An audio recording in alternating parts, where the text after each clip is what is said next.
কি ভাবছেন এই ছোট বড় মাঝের সেচের বস্তুগুলো আমি বাজার থেকে কিনে এনেছি? একদমই না। এসব আমি আমি নিজের হাতে বাসায় বানিয়ে চলেন রেসিপিটি দেখিয়ে দিই আপনাদের। ফুচকাটা আমাদের মেয়েদের বা ছেলেদের সবারই খুব পছন্দের, কিন্তু বাইরে যেভাবে বানানো হয় ওইটা খুবই অস্বাস্থ্যকর ভাবে। তো চলুন আজকে আপনাদের দেখিয়ে দিই কিভাবে স্বাস্থ্যকর উপায়ে খুবই মজার, দোকানের থেকেও বেশি মজার সাথে কিভাবে বানানো হয়। আর প্রথমে এটা বানানোর জন্য একটা বড় বোল নিয়ে নেব, তারপর এটার মধ্যে 4 কাপ দেখালাম প্রথম ওই অনুযায়ী 2 কাপ নেব ময়দা আর 1 কাপ নেব সুজি।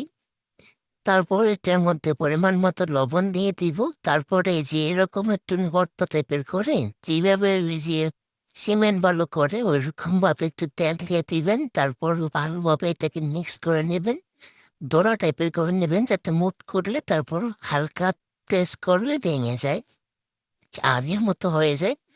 তো তারপরে মনে একটা গ্লাস নেবেন, তারপর ওই গ্লাস দিয়ে পানি নেবেন, হচ্ছে কি নর্মাল যে পানিটা আছে, কলের পানি বা মটরের যে পানি বলেন, নর্মাল যে পানিটা আমরা সচরাচর খেয়ে থাকি ওই পানি দিয়ে ভালোভাবে এটাকে মথে নেবেন।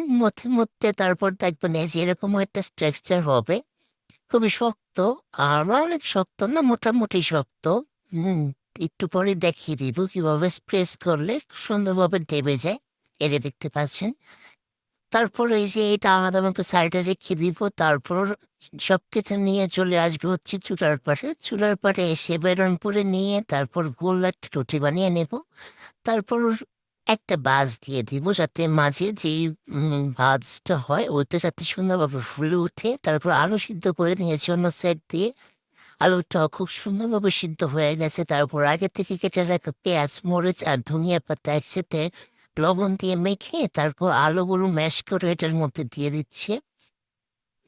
তারপর এটাকে পুরো সেম আলু ভর্তার মতো, শুধু এটার মধ্যে আপনার ম্যাগি যে ম্যাজিক মশলাটা থাকে ওইটা দেবেন, ওটা ম্যাজিকের মতো কাজ করে। তারপর তো বানানোর জন্য আমি 5 টাকা করে এই তেঁতুলটা পেয়েছি বাজারে, ওটা নিয়ে আসছি, যে কোনো দোকানে পাওয়া যাবে।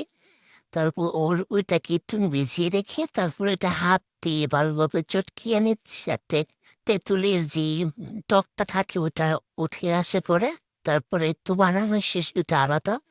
তারপর ওই যে দেখেছেন যে আমি ডাবল বাস করে আটাটা মানে ময়দাটা করেছি। তারপর ওটার মধ্যে যে বোতলের মুখা থাকে মুখা দিয়ে আমি শেপ দিয়েছি ছোট ছোট, একদম ছোট ছোট ফুচকা। এই ফুচকাটা আমি বানিয়েছি ওই যে উম, বাজারে যে বিক্রি করে একটা বাটির মধ্যে টক জল দিয়ে ডুবানো ওই ফুচকাটার জন্য। আমি ওই ফুচকাটা খুব পছন্দ আমার।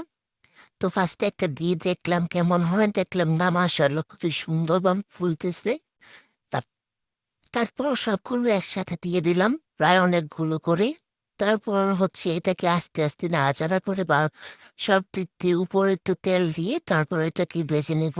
যখন একদম লাল লাল ফুচকার মতো হয়ে আসবে তখন এটা উঠিয়ে নেব। তারপরে এই যে এরকম করে প্রায় অনেকগুলো বেলেছি। আপনারা চাইলে কিভাবে বাস করে না দিয়ে একটা রুটির উপর আরেকটা রুটি দিয়ে তারপর ওইটাও করতে পারেন। ওইটাও এইরকম দিয়ে আবার একটু বেলে নেবেন যাতে এটার সাথে একটা লেগে যায়। তারপরে এই যে একটা ওষুধের মুখা নিয়েছি একটু বড় সাইজ করার জন্য, মানে মাঝারি সাইজ যেটা ওইটা। তারপর এইটাও খুব সুন্দরভাবে বেজে নিয়েছি। তারপর আমি কয়েকটা বেলপুরির মতো করে নিয়েছি, কারণ বেলপুরিও